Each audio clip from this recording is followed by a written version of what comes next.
छोटा शेर का बच्चा एक कीड़े को देख रहा था। उस कीड़े को एक गिरगिट अपना भोजन बना लेता है। इस मासूम को बहुत अफसोस होता है। शेर का बच्चा चिल्लाकर गिरगिट को भगा देता है, लेकिन तभी चट्टानों ने आवाज आने लगती है। बच्चा यहाँ वहाँ देखने लगता है। पहाड़ों से बहुत सारे जानवर भागने हुए आ रहे थे। बच्चा घबरा जाता है और भागने लगता है। उन सभी जानवरों को जंगल के लकड़बग्घे भगा रहे थे। ये सारी चाल इन्हीं लकड़बाघों की ही थी। बच्चा एक छोटे पत्थर के सहारे छुप जाता है, लेकिन बच्चा बहुत डरा हुआ था। इस भगदड़ में वो दब सकता था। तभी वो भागकर एक सूखे पेड़ पर चढ़ जाता है, लेकिन ये पेड़ भी टूटने ही वाला था। तभी बच्चे ने देखा भगदड़ के बीच इसके पिता भागते हुए आ रहे थे। उसके पिता आ जाते हैं और कहते हैं, बेटे सिम्बा में आ गया, चिंता मत करो। लेकिन तभी पेड़ टूट जाता है। दोनों भगदड़ के बीच गिर जाते हैं, लेकिन बहादुर पिता अपने बेटे को कैसे भी भगदड़ से सुरक्षित जगह कर देता है और खुद उस भगदड़ की चपेट में आ जाता है। सिम्बा घबरा जाता है, लेकिन उसने देखा उसके बहादुर पिता पहाड़ पर ऊपर चढ़ रहे थे। ये देखकर सिम्बा की जान में जान आती है। उसके पिता पहाड़ के आखिरी छोर तक पहुंच गए थे। ऊपर उसका भाई खड़ा था। ये सारी साजिश इसी शेर ने की थी। सिम्बा का पिता अपने भाई से मदद मांगता है, लेकिन ये तो सिम्बा के पिता की जगह लेना चाहता था, जिस वजह से ये अपने भाई से मदद मांग रहा था। लेकिन इसका मतलब ही भाई उसे पहाड़ से नीचे धक्का मार देता है। अपने पिता को नीचे गिरते देख सिम्बा जोर से अपने पिता को पुकारता है, लेकिन अफसोस, बेचारे सिम्बा ने अपने पिता को खो दिया था। ये नन्हा बच्चा अभी से अनाथ हो चुका था। वो अपने पिता के पास ही सो जाता है। तभी यहाँ सिम्बा का चाचा आता है। ये बच्चे को डरा कर भगा देता है। बेचारा नादान बच्चा डर कर यहाँ से भाग जाता है और लकड़बग्घों से कहता है, मार डालो उसे। सारे लकड़बग्घे सिम्बा को पकड़ रहे थे, जिस वजह से सिम्बा पहाड़ से नीचे गिर जाता है। लकड़बग्घों को लगता है कि वो मर चुका होगा। वो यहाँ से चले जाते हैं और यहाँ वही बूढ़ा शेर अपनी चाल चलता है। सिम्बा के परिवार को धमकाकर खुद ही राजा बन जाता है और साथ में लकड़बग्घों को भी शामिल कर लेता है। लेकिन सिम्बा अभी जिंदा था। वो एक नजर अपनी गौरव भूमि को देखता है और यहाँ से चला जाता है। सिम्बा ने अपना घर परिवार सब छोड़ दिया था। इसीलिए कहते हैं कि पिता एक सूरज के समान होता है। अब सिम्बा की जिंदगी में केवल अंधेरा था। वो थक कर जमीन पर सो जाता है। तभी यहाँ कुछ गिद्ध आते। सभी गिद्ध सिम्बा को भोजन बनाने वाले थे, लेकिन तभी कोई सिम्बा की तरफ आ रहा था। वो एक जंगली स्वर था। स्वर सभी गिद्ध को भगा देता है। ये लोग सिम्बा को नहीं जानते थे, लेकिन नेवला उसे देखकर भाग जाता है। क्योंकि वो एक शेर का बच्चा था, सिम्बा को होश आता है और वो खड़ा होकर यहाँ से जाने लगाता है। लेकिन वो दोनों सिम्बा से बात करते हैं। अब सिम्बा यहाँ से उदास होकर जा रहा था, लेकिन नेवला और स्वर सिम्बा के एक अच्छे मित्र बन जाते हैं। उसे हौसला देते हैं। कहते हैं, जिंदगी में हर कोई अपनों को खोता है। इस रीति को कोई बदल नहीं सकता और तुम तो एक बहादुर राजा के बेटे हो। ये सुनकर सिम्बा अच्छा महसूस करता है। वो दोनों उसे अपने जंगल लेकर जाते हैं, जो जंगल बेहद प्यारा था। सिम्बा को ये जंगल बहुत पसंद आता है। सभी जानवर सिम्बा को देख हैरान थी कि आखिर एक शेर का बच्चा हमारा दोस्त कैसे बन सकता है। लेकिन जो भी हो, सब मिलकर रहते हैं और साथ मिलकर भोजन करते हैं। धीरे धीरे सिम्बा अब बड़ा हो चुका था, जो बिल्कुल अपने पिता मुफासा की तरह दिख रहा था। और यहाँ पर सिम्बा के चाचा ने भौकाल मचा रखा था। लकड़बग्घों के साथ मिलकर जानवरों का शिकार कर रहा था। ये एक बेईमान और अपने भाई का हत्यारा था। इनको शिकार करते हुए एक पक्षी देख लेता है और सिम्बा का परिवार भूखा मर रहा था। इनको वो शेर शिकार नहीं करने देता था। तभी वही पक्षी सिम्बा के परिवार के पास आता है और इनको सारी बात बता देता है। लेकिन तभी यहाँ लकड़बग्घे आ जाते हैं, उसे पकड़ने लगते हैं। पक्षी यहाँ से भाग जाता है। सिम्बा का परिवार बेबस और लाचार था। ये लोग कुछ नहीं कर सकते थे, क्योंकि उस हरामी शेर ने इनके ऊपर दबाव बना रखा था। वो राजा बन चुका था। तभी एक शेरनी कहती है,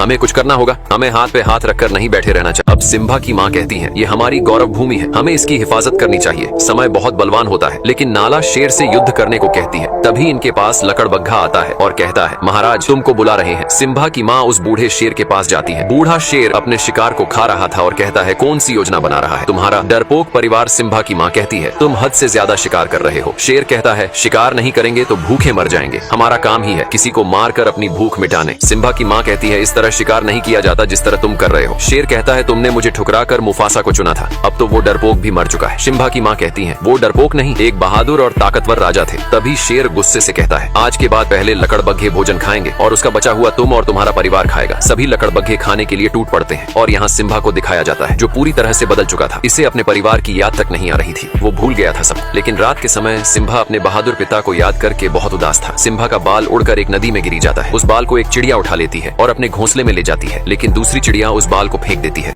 अब सिम्बा के बाल को एक चिड़िया उठा लेती है और अपने घोंसले में लेकर जाती है, लेकिन दूसरी चिड़िया जानती थी ये घास नहीं बल्कि किसी जानवर का बाल है, जिस वजह से चिड़िया सिम्बा के बाल को फेंक देती है। वो बाल बबूल के पेड़ पर गिरता है। जिराफ बबूल के पत्तों के साथ सिम्बा के बाल को भी खा लेता है। अब एक कीड़े को दिखाया जाता है, जो जिराफ के मल को ढकेल कर ले जा रहा था, लेकिन जिराफ का मल लुढ़क कर टूट जाता है और सिम्बा का बाल उड़कर दूर चला जाता है, जहाँ बहुत सारी चींटियां थी। एक चींटी बाल को उठाकर ले जाने लगती है। तभी एक बंदर चींटी के पास उस बाल को देख लेता है। बंदर ने पहचान लिया था कि ये सिम्बा का ही बाल है और सिम्बा अभी जिंदा है। ये संदेश एक खुशी का संदेश था। बंदर खुश था, क्योंकि इनका राजा फिर से गौरव भूमि पर राज करेगा। और यहाँ सिम्बा के दोस्त पर एक शेर हमला कर रहा था। इनके जंगल में एक शेर घुस चुका था। सिम्बा का दोस्त अपनी जान बचाकर भाग रहा था। वो शेर का शिकार होने ही वाला था। तभी सिम्बा उस शेर को दबोच लेता है। दोनों ही एक दूसरे से कम नहीं थे, लेकिन दूसरा शेर सिम्बा को दबोच लेता है। सिम्बा उसे नाला कह के पुकारता है। दोनों एक दूसरे को जानते थे। ये नाला सिम्बा की बचपन की दोस्त थी। नाला सिम्बा को जिंदा देखकर बहुत खुश होती है, क्योंकि नाला को सिम्बा मिल गया था और सिम्बा को उसका प्यार। अब सिम्बा और नाला इतने दिनों के बाद एक दूसरे को देखकर बहुत खुश थे। नाला सिम्बा का बचपन का प्यार था। सिम्बा कहता है, नाला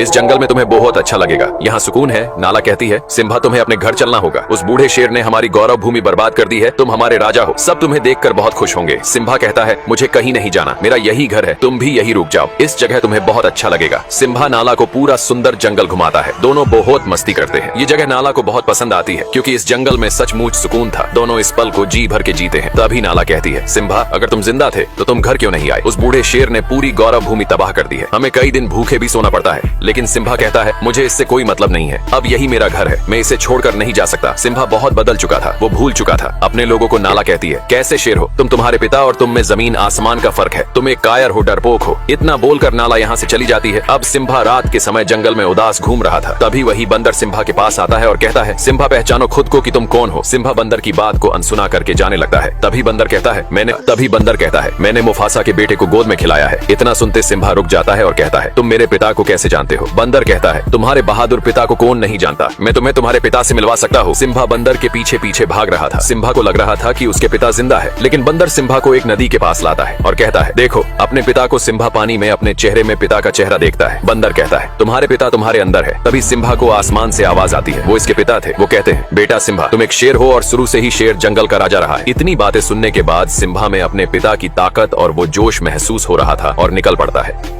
अब सिम्बा निकल पड़ता है अपनी उस पावन धरती की तरफ जिसने वर्षों पहले छोड़ दिया था। सिम्बा एक गहरी दहाड़ लगाता है, ये ऐलान करने के लिए कि अपने जंगल की रक्षा के लिए सिम्बा तैयार है। ये था सिम्बा का जुनून। सिम्बा के दोस्त उसे जाते हुए देख रहे थे। सिम्बा वर्षों बाद अपनी पावन धरती की तरफ जा रहा था, जिसके अंदर साहस और बल दोनों था। सिम्बा नाला के पास पहुंच गया था। दोनों निकल पड़ते हैं अपने घर की तरफ। भले ही इस कहानी में सिम्बा का पिता मुफासा नहीं था, लेकिन मुफासा का बेटा सिम्बा था, जो एक नई उम्मीद था। दोनों अपनी गौरव भूमि पहुंच जाते हैं, लेकिन सिम्बा अपनी गौरव भूमि को देखकर बिल्कुल भी खुश नहीं था। उसकी भूमि पूरी तरह से बंजर हो चुकी थी, बहुत सारे जानवर मारे गए थे। नाला कहती है, सिम्बा अब क्या करोगे? सिम्बा कहता है, अपनी भूमि की रक्षा करूंगा, जो जिम्मेदारी मुझे मेरे पिता ने दी है। नाला कहती है, मैं भी इस लड़ाई में तुम्हारे साथ हूँ। तभी वही पक्षी सिम्बा के पास आता है, जो ये भी सिम्बा के परिवार का हिस्सा था। ये सिम्बा का तहे दिल से स्वागत करता है और कहता है, महाराज वो दिन फिर से लौट आए हैं और सिम्बा के दोस्त भी इस लड़ाई में साथ खड़े रहने वाले थे। सिम्बा उनको वापस अपने जंगल लौटने को बोलता है, लेकिन वो दोनों कहते हैं, हम जब तक जिंदा है तब तक तुम्हारे साथ रहेंगे। इस युद्ध में सब सिम्बा के साथ खड़े थे। सिम्बा सभी को अपने साथ लेकर जाता है। आगे कुछ लकड़बग्घे। अब इस युद्ध में सभी जानवर सिम्बा के साथ कंधे से कंधा मिलाकर खड़े थे। सिम्बा सभी को अपने साथ लेकर जाता है, लेकिन सामने कुछ लकड़बग्घे भोजन कर रहे थे। सिम्बा लकड़बग्घों का ध्यान भटकाने के लिए अपने दोस्तों से कहता है। नेवला और सुअर उनका ध्यान भटका रहे थे। सभी लकड़बग्घे उन दोनों को पकड़ने लगते हैं। सिम्बा नाला के साथ दूसरे रास्ते निकल पड़ता है। वही बंदर सब कुछ देख रहा था। वो समय आ गया था। बंदर अपना हथियार निकालता है, जिसने वर्षों पहले मुफासा के मरने के बाद हथियार को छोड़ दिया था। बंदर भी इस लड़ाई में सिम्बा के साथ था और यहाँ बूढ़ा शेर सिम्बा की माँ को अपनी रानी बनाने की जिद कर रहा था और कहता है, इस पूरे जंगल में मुझसे ज्यादा ताकतवर कोई जानवर नहीं है। सिम्बा की माँ कहती है, ताकतवर राजा वही होता है जिसमें प्रजा की और अपने राज्य की फिक्र होती है। ये कहता है, मैं मुफासा से ज्यादा ताकतवर हूँ। सिम्बा की माँ कहती है, तुम मुफासा के आगे एक भीगी बिल्ली हो। तभी वो शेर गुस्से से सिम्बा की माँ पर हमला करने लगता है। इस शेर की नीयत खराब थी। जिसकी नीयत ही खराब हो वो अपनी प्रजा की रक्षा कभी नहीं कर सकता है। तभी दहाड़ता हुआ सिम्बा यहाँ आता है। बूढ़ा शेर देखकर डर गया था। इसे लग रहा था कि वो मुफासा है। तभी सिम्बा कहता है, दूर रहो मेरी माँ से। सिम्बा की माँ वर्षों बाद सिम्बा को देखकर बहुत खुश होती है। अब सिम्बा दहाड़ता हुआ यहाँ आता है। बूढ़ा शेर उसे देखकर डर गया था। इसे लग रहा था कि वो मुफासा होगा। सिम्बा कहता है, दूर रहो मेरी माँ से। सिम्बा की माँ वर्षों बाद सिम्बा को देखकर बहुत खुश थी। जो दिया वर्षों पहले बुझ गया था वो फिर एक नई रोशनी लेकर आया था। बूढ़ा शेर कहता है, भतीजे तुझे जिंदा देखकर बहुत खुशी हुई। सिम्बा कहता है, कोई एक वजह बताओ चाचा कि तुम्हें जिंदा छोड़ दूं। बूढ़ा शेर कहता है, ये मत भूलो तुम जंगल के राजा के सामने खड़े हो। तभी नाला कहती है, अब से हमारा राजा सिम्बा है, उसके लिए हमें भले ही युद्ध ही क्यों न करना पड़े। सिम्बा का परिवार भी युद्ध के लिए तैयार था। सिम्बा कहता है, हार मान लो चाचा। बूढ़ा शेर कहता है, मैं नहीं चाहता कि मेरे हाथ हो, तुम सब मारे जाओ। तुम सब मेरा परिवार हो और क्या तुम सबको पता है तुम्हारे इस सिम्बा ने क्या किया है भतीजे? तुमने इनको बताया नहीं कि तुम अपने पिता मुफासा के हत्यारे हो। अपना गुनाह कबूल करो और बताओ सबको कि तुम्हारी वजह से हमारे महान राजा मारे गए। सिम्बा का पूरा परिवार सिम्बा को देख रहा था। तभी सिम्बा कहता है, हाँ मेरी वजह से मारे गए थे मेरे पिता। तभी बूढ़ा शेर कहता है, आखिर कर लिया कबूल हत्यारा है। ये अपने पिता का, इसी की वजह से आज महाराज हमारे बीच नहीं रहे। ये क्या राजा बनेगा जिसने अपने पिता को ही निगल लिया। बूढ़ा शेर सिम्बा की बातों को दबाता हुआ उसे पीछे लेकर जा रहा था। सिम्बा घबरा गया था और कहता है, मैं राजा नहीं बनूंगा। तभी सिम्बा अब बूढ़ा शेर सिम्बा की बातों को दबाते हुए उसे पीछे लेकर जा रहा था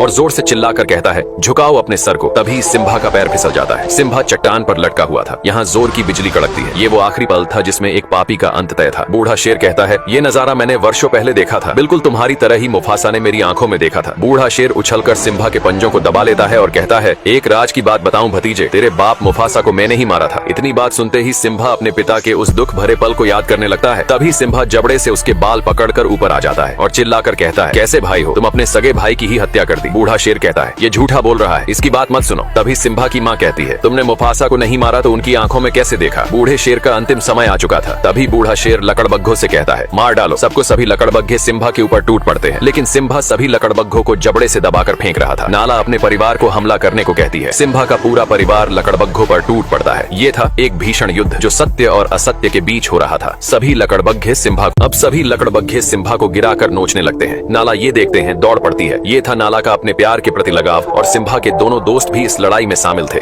इनको लकड़बग्घे चारों तरफ से घेर लेते हैं। जंगली स्वर हमेशा से लकड़बग्घों से डरता रहा है, लेकिन आज स्वर ने कमाल कर दिया था। स्वर दौड़ा दौड़ा कर सभी लकड़बग्घों मार रहा था। अब नाला का सामना लकड़बग्घों की सरदार से होता है। दोनों एक दूसरे के सामने थे, लेकिन नाला अब बड़ी हो चुकी थी। वो लकड़बग्घों की सरदार से भिड़ जाती है और वो बूढ़ा बंदर भी उस हथियार को मैदान में लेकर उतर जाता है। सभी लकड़बग्घों की नानी याद दिला रहा था। सिम्बा का परिवार और उसके दोस्त अपनी गौरव भूमि की रक्षा के लिए लड़ रहे थे। नाला भी लकड़बग्घों की सरदार को मार गिराती है। शुरू से ही सत्य की हमेशा जीत होती आई है। आज भी सत्य की ही जीत होने वाली थी। बूढ़े शेर का अंतिम समय आ चुका था, भर चुका था। इसके पाप का घड़ा सभी लकड़बग्घे मैदान छोड़कर भाग रहे थे। सिम्बा ने देखा बूढ़ा शेर भी यहाँ से भाग रहा था। सिम्बा अपने चाचा का पीछा करता है। बूढ़ा शेर चाह के भी खुद को बचा नहीं सकता था। उसके आगे खाई थी और पीछे सिम्बा खड़ा था। सिम्बा कहता है, अब कहा भाग कर जाओगे चाचा। बूढ़ा शेर कहता है, सिम्बा मुझे माफ कर दो। सिम्बा कहता है, इतनी बड़ी गलती के बाद तुम्हें कौन माफ करेगा। अब बूढ़े शेर की अंतिम घड़ी आ चुकी थी। आखिर एक न एक दिन पाप का घड़ा भर ही जाता है। बूढ़ा शेर कहता है, ये सब लकड़बग्घों की चाल थी। लकड़बग्घे बूढ़े शेर की बात सुन लेते हैं। बूढ़ा शेर सिम्बा से एक जिंदगी मांग रहा था। सिम्बा कहता है, पाप की कोई माफी नहीं होती। बूढ़ा शेर कहता है, सिम्बा तुम अपने सगे चाचा को मारोगे। सिम्बा कहता है, चाचा मैं तुम्हारी तरह बिल्कुल भी नहीं हूँ। बूढ़ा शेर ये सुनकर बहुत खुश होता है और कहता है, बताइए महाराज मुझे क्या करना होगा। सिम्बा कहता है, भाग जाओ इस पवित्र धरती से, दोबारा फिर कभी लौटा कर मत आना। बूढ़ा शेर यहाँ से जाने लगता है और तभी धोखे से सिम्बा पर हमला कर देता है। एक पापी को कितने भी नेकी के रास्ते ही क्यों ना दिखाए जाए, वो फिर भी पाप के रास्ते पर ही चलता है। बूढ़ा शेर चट्टान ने नीचे गिर जाता है। सिम्बा को भी अपने चाचा के मरने का दुख था, लेकिन बूढ़ा शेर अभी जिंदा था। शायद इसकी मौत सिम्बा के हाथों नहीं बल्कि लकड़बग्घों के हाथों लिखी थी। बूढ़े शेर को सभी लकड़बग्घे घेर लेते हैं। बूढ़ा शेर कहता है, मेरे साथियों हम फिर से एक नया साम्राज्य खड़ा करेंगे। लकड़बग्घे कहते हैं, तू एक बिन पैनी का लौटा है, हमने तेरा हमेशा साथ दिया और तूने हमें ही गलत ठहराया। बूढ़ा शेर कहता है, मैंने सिम्बा से झूठ बोला था। तभी एक लकड़बग्घा कहता है, स्कार तूने अपना जिंदगी में कभी सच बोला ही नहीं। लकड़बग्घों की आंखें खुल चुकी थी।